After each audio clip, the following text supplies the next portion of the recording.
Jumuiya ya wazazi ya Chama cha Mapinduzi CCM mkoa wa Mtwara imewataka wananchi kuwa na utamaduni wa kuwasaidia wanafunzi wanaotokea katika mazingira magumu ili waweze kufanya vizuri katika masomo yao na kuwaondoa katika hatari ya kufanyiwa ukatili. Mwandishi wetu Adam Malima anayo taarifa zaidi.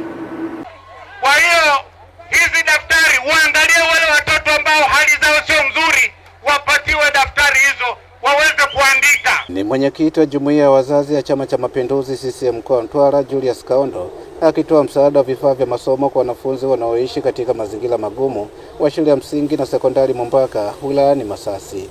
Kaondo anasema wanafunzi wengi wanafanyiwa ukatili na kukosa masomo kutokana na kushindwa kumudu gharama za vifaa vya shule kama daftari, kalamu na sare, na kutoa wito kwa jamii kuwasaidia wanafunzi hao. Tuwalee watoto wetu, tusiwache wanazagaa.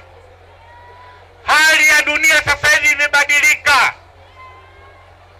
Watoto wetu wa kike na wa kiume, na hasa wa kiume, wanawindwa kama digidigi.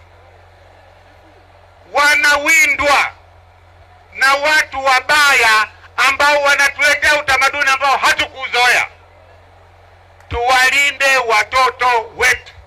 Mimi niwaombe wazazi na walezi wenzangu, hata kama mtoto yule kwenye jamii pengine mzazi wake amefariki, lakini hawezi kukosa watu kwenye familia ile.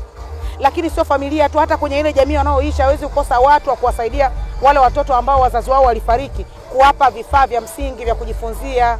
Kwa hiyo nilete wito kwa wazazi na walezi na jamii kuwasaidia watoto wenye uhitaji.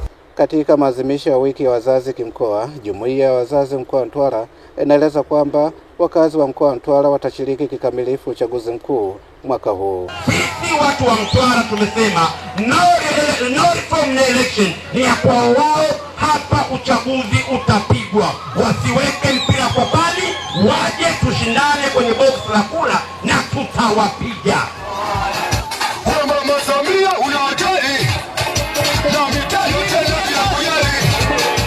Kutoka Masasi mkoani Mtwara, Adam Malima, Channel 10.